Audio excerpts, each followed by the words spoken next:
हम ये गोविंद बल्लभ पंत हिमालयन पर्यावरण संस्थान है, इसका हमारा स्टॉल लगा हुआ है। यहाँ पर हमने प्रयास किया है, जो चीड़ की पत्तियाँ गिरती हैं, जिसे यहाँ पहाड़ में पिरूल कहते हैं, उसका हम कैसे उपयोग करें ताकि किसान इसका उपयोग करेंगे तो जंगल में इस पिरूल को इकट्ठा करेंगे तो आग लगने की घटनाएं कम होंगी गर्मियों में, क्योंकि पहाड़ों में आग लगने की बहुत ज़्यादा घटनाएं गर्मियों में होती हैं, जिससे पर्यावरण भी प्रदूषित होता है और जंगल को भी नुकसान होता है। तो इसके लिए हमने सब 2-3 प्रयास किए हैं। सबसे पहले हमने इसका एक ब्रिकेट बनाया है, जो जाड़ों में कमरा गर्म करने, आग सेकने या खाना बनाने के ईंधन के रूप में इस्तेमाल कर सकते हैं।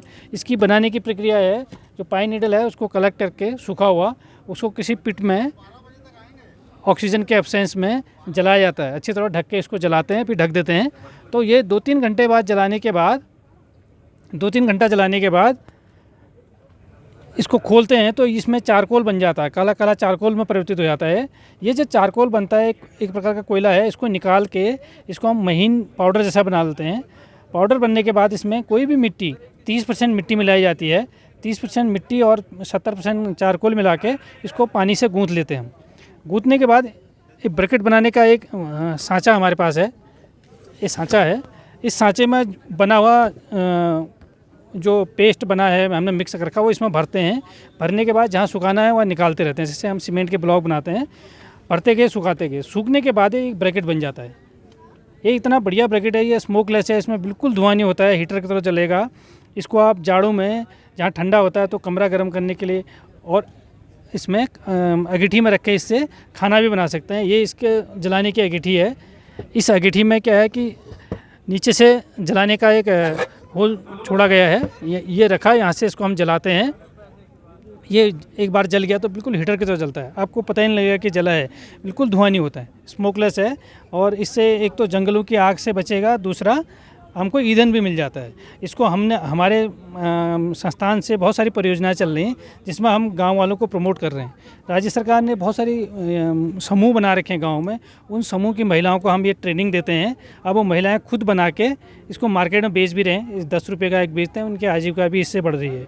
दूसरा इसका उपयोग हम करते हैं, इसका पल्प बना के इसका कागज़ बनाते हैं, मोटा कागज़, जैसे ये बना हुआ आप देखें, ये मोटा कागज़ बनाते हैं। ये कागज़ बनाने के बाद इस कागज़ का आप लिफाफे बना सकते हैं, कैरी बैग बना सकते हैं, ऐसे फाइल कवर बना सकते हैं। हमने सभी विभागों में अल्मोड़ा ये सप्लाई किए थे, सबके लिए बनाए हैं हमने। तो ये पिरूल का उपयोग है और ये इको फ्रेंडली भी है। ये एक बार ख़राब हो गया, दोबारा इसका इस्तेमाल हम कर सकते हैं। इसका दोबारा पल्प बना के फिर इसका हम ऐसे ही गत्ता बना सकते हैं। दूसरा, बाकी हमारे इंस्टीट्यूट से बहुत सारी मेडिसिनल प्लांट, जड़ी बूटी पे ये हमारे यहाँ काम होता है। इसके बारे में अमित जी आपको बताएंगे। प्रणाम सर। हम लोग जैसे कि जैव विविधता प्रबंधन केंद्र जो CBCM गढ़वाल हमारा इंस्टीट्यूट है, जीपन इंस्टीट्यूट है, वहाँ पे हैं। तो हम लोगों का जो मेडिसिनल प्लांट कल्टीवेशन है, उसको कैसे हम प्रमोट कर सकते हैं, कैसे हम वहाँ के जो लोकल लाइवलीहुड्स हैं उनको हम उनकी लाइवलीहुड को जनरेट करने के लिए उनको जोड़ सकते हैं। तो हमारा जो सेंटर है, जो सीमांत क्षेत्र है हमारा, हम कहते हैं चौदास वैली कहते हैं पिथौरागढ़ डिस्ट्रिक्ट में, तो वहाँ पे 14 गाँव का क्लस्टर है। तो हमने उन 14 गाँव के क्लस्टर्स में हमने क्या किया कि जो वहाँ के लोकल 100 किसान हैं उनको हमने डिफरेंट स्पीसीज मेडिसिन प्लांट है, जैसे आप कह सकते हैं कि वेलिया जटामासी है, ससुरा कॉस्टस है, हेडिकम स्पाइकेटम है, एंजेलिका ग्लूका है, या एलियम स्ट्रेची है, पिकोराइजा क्रूवा है। तो इनके कल्टीवेशन के लिए उनको हमने अवेयरनेस किया और उनको अप्रोच किया कि आप इसको कल्टीवेट कीजिए, अपने खेतों में इनको उगाइए। आपके सीरियल्स वगैरह जो दालें आप राजमा वगैरह उगाते हैं, जो भी आप वहाँ पे उगाते हैं, उसके साथ साथ आपको ये भी उगाने चाहिए ताकि हम इसको एक तो अपनी जो इकोनॉमी है वो उसको बढ़ा सकें, साथ ही साथ में जो ये हम कहते हैं कि एंथ्रोपोजेनिक प्रेशर्स के कारण से हमारे फॉरेस्ट से ये पूरा घट रहा है और इसमें काफ़ी स्पीसीज ऐसी जो एंडेंजर्ड और थ्रेटेंड स्पीसीज हो चुकी हैं, तो इसको कैसे कंजर्व कर सकते हैं। तो इसके लिए हमने एक पहल की थी। आज की डेट में हम कह सकते हैं कि 14 क्षेत्र से 100 किसान हमारे उस परियोजना से जुड़े हुए हैं, लाभान्वित हो रहे हैं। उनके जो प्रोडक्शन है, उनका जो वन हेल्दी उन्होंने 2019-20 से उन्होंने शुरुआत की थी कल्टीवेशन के लिए। तो 100 किसानों ने लगभग 3 लाख रुपए अभी अर्न किए हैं, जिनको हमने बाई बैक के थ्रू हिमामी, डाबर और उसके जो रिप्रेजेंटेटिव है उन लोगों से हमने इनको बिकवाया है। साथ में हम टाइम पे वहाँ पे ट्रेनिंग वगैरह देते हैं। जो भी गवर्नमेंट HRDI की स्कीम्स हों और सेंट्रल गवर्नमेंट की स्कीम्स हो, उसके थ्रू हम उनको बेनिफिटेड करते हैं। Quality council of India new Delhi है जो कि ऑर्गेनिक फार्मिंग को प्रमोट करती है, उसका सर्टिफिकेशन करती है। उसके थ्रू हमने वहाँ पे उनका जो वेलिन जटामासी है उसको ऑर्गेनिक सर्टिफाई करवाया है। इस प्रकार का पहल तो हमने सीमांत क्षेत्र वहाँ 14 वैली में किया हुआ है। इसके अलावा हमारा इंस्टीट्यूट वक्त वक्त पे जो हमारे डिफरेंट फार्मर्स हैं, जो लोकल स्टूडेंट्स हैं, उनको अवेयर करने के लिए बायोडाइवर्सिटी डे जो 22 मई को होता है उसको मनाता है, साथ में एनवायरनमेंट डे मनाता है। उस दिन हमारा एक लक्ष्य होता है कि जो हमारे बच्चे हैं, स्कूल के बच्चे आते हैं, तो उनको हम कैसे नेचर से कनेक्ट कर सकते हैं। उन्हें हम नेचर से कनेक्ट कराते हैं, ट्रांजिट वॉक कराते हैं, नेचर में हम प्लांटेशन एक्टिविटी करते हैं, उसकी मॉनिटरिंग करते हैं, कैसे हम उसको लॉन्ग ड्यूरेशन तक देख सकते हैं ताकि वो सस्टेनेबल वे में वहाँ पे ग्रो कर सकें।